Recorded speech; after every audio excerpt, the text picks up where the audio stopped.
Now, the FIA plans to make rule tweaks in 2025 to improve the ability of Formula One cars to follow closely after complaints that this situation has worsened again. This came on top of the already scheduled surprise flexi-wing shakedown, which might find some teams facing a fine due to exploiting the regularities in place.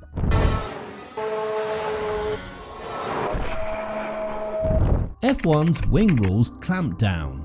Now, during this weekend's Singapore Grand Prix, the FIA will be taking a stricter stance on the design of both front and rear wings in an effort to prevent teams from exploiting flexible components. The FIA has insisted on reviewing all design blueprints of wings prior to the Marina Bay race to ensure their compliance. Furthermore, specific wing concepts that the FIA deems to be in violation of the regulations have been prohibited.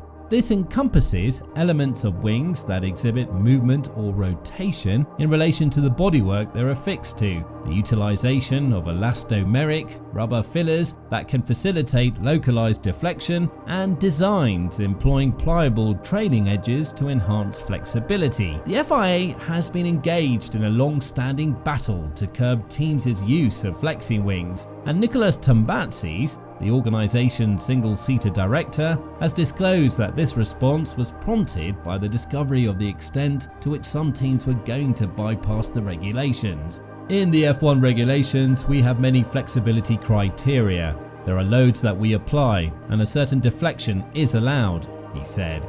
There are static tests that we do to check, and it's obvious that these tests are never perfect because the direction of the test load you apply is always a bit different from the load that is on the track when it experiences genuine aerodynamic force. There may be differences, and for this reason, in the regulation there are some general and conceptual specifications that, in essence, prohibit mechanisms. For example, one could draw a wing that, when applying the forces of the FIA test, is fixed, but when applying any other load, it could be more flexible. For this reason, we've been clarifying for years that mechanisms are not legal, and we've written several clarifications on what we consider a mechanism. Well, F1 teams will always do what they can to exploit the freedom there is in bodywork flexibility. It's been a long part of the game, and it's always about doing so within what's permitted by the rule makers. But this technical directive is the latest intervention designed to ensure teams don't go too far. Rather than representing a dramatic rule change, this is part of the constant progress in evolving the interpretation, application, and enforcement of F1's complex regulations relating to flexible bodywork. Tombatsis then suggested that a line has to be drawn because of clever mechanisms that teams could use to get around the rules, which have included the use of designs hidden beneath rubber coverings. If under a carbon surface we have levers that allow a deflection in one direction but not in another, we can consider this a mechanism, he said. Another thing we have said in the past is that it's not acceptable when a component has relative motion against an adjacent element, sliding in a different direction from it. What happened recently? Some teams have components adjacent to each other that have a fairly high movement but do not slide in tandem because these areas are covered with rubber material. We do not consider this acceptable, and for this reason we have made a clarification. Were these changes necessary? But were these changes necessary? It's a widely recognized fact that flexible bodywork is forbidden in the realm of Formula One. However, teams have persistently wanted to engineer aeroelastic characteristics that allow certain components to give way at high speeds, subsequently reducing drag or altering the car's aerodynamic balance between low and high-speed corners. The focus of aeroelasticity in the front wing is geared towards achieving these balance adjustments, and these components revert to their standard shape to generate downforce when not subjected to high-speed forces. This ongoing tug-of-war between teams and the individuals responsible for formulating and upholding the regulations is a perpetual one. Now, the technical regulations outline rigorous static load deflection tests that the FIA is equipped to administer. These rules permit a specific degree of flexibility during these assessments, which have continually advanced and been honed to serve as the most comprehensive means of assessing eligibility. However, it's possible to pass these while not being compliant with the wider rules on bodywork flexibility laid out in the technical regulations. That's because it's impossible to test for every possible load on every part of the car. Will this change the pecking order? So, will this clampdown change the pecking order? That's what we all want to know as F1 lovers. The introduction of this technical directive is not anticipated to cause a major disturbance in the competitive landscape, but it does hold the potential to influence the relative performance of cars. In the 2023 season, the performance margins across the grid are relatively tight, with an average difference of less than 2% in qualifying lap times. This means that even slight shifts in performance can lead to teams changing positions in the rankings. However, it remains uncertain what impact, if any, this directive will have. It's important to emphasize that this move isn't an endeavor to manipulate the competitiveness of teams. Rather, it's an integral part of the ongoing process of regulating the rules in an exceedingly complex sporting venture. While there will always be advocates for clear-cut rules and a zero-tolerance approach, it's acknowledged that a degree of bodywork flexibility is inevitable, and therefore demanding absolute rigidity would be impractical. Certain elements of this technical directive are likely to find their way into future technical regulations. Additionally, it's expected there will be further interventions down the line as teams innovate and incorporate new technologies into their designs. This process is a perpetual one. That's the essence of F1. This latest technical directive represents the most recent strides towards ensuring uniformity and preventing a proliferation of flexible bodywork designs within the FIA's regulatory framework.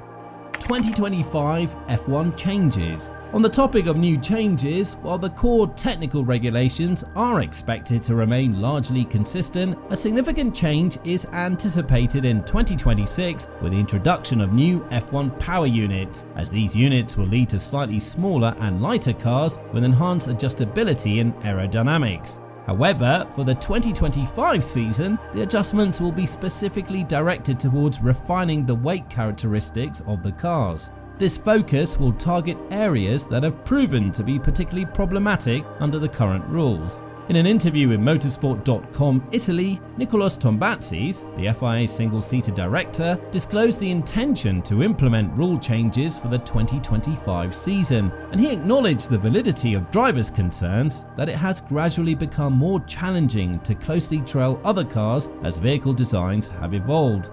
Although making alterations for 2024 isn't feasible due to the advanced progress in designing the new cars, adjustments are slated to be introduced for the subsequent year. If we take the 2021 F1 cars, based on being 2 lengths from the car in front, they were losing more than 50% of the aero load, Tombazzi said.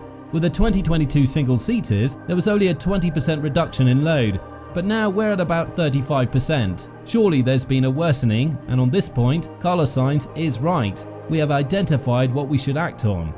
Tombazis was also quoted as saying that the FIA has identified some parts of the cars to act on, such as the end plate of the front wing, the side of the floor, and the fins inside the wheels. We could lay down somewhat more restrictive rules in these areas. Such changes will be implemented in collaboration with the teams, and given Tombazzi's description of a worsening of the problem by 15% from the start of the new rules cycle, this is a reminder of how difficult it is for F1's rule makers to create cars that successfully follow closely. Now, any object moving through the air will create turbulence of some kind, and short of somehow racing in a vacuum, that will always be the case. I think that while some may find the idea appealing, regressing to previous approaches is rarely the most effective strategy, as F1 cars will continue to rely on aerodynamics for their performance, as that's where the power is derived. However, it remains crucial to discover methods of influencing the generation of turbulence, and this dynamic represents the ongoing tug-of-war between rule makers and teams. Teams are primarily focused on maximizing performance, and with 10 of them possessing combined resources that far exceed those responsible for crafting the rules, a natural drift from initial regulations to what teams are able to achieve will persist. This trend has been evident since the introduction of ground effect cars, as teams have devised ways to reintroduce problematic aerodynamic outwash that hinders a car's ability to follow closely but enhances overall performance. However, it's imperative to maintain realistic expectations regarding what can be achieved in 2025. These changes are likely to be subtle refinements, but they will be meticulously researched, drawing on real-world data collected by the FIA since the outset of 2022, and they'll probably involve minor alterations in geometry and potentially more stringent structural regulations, which may curtail the freedom in design.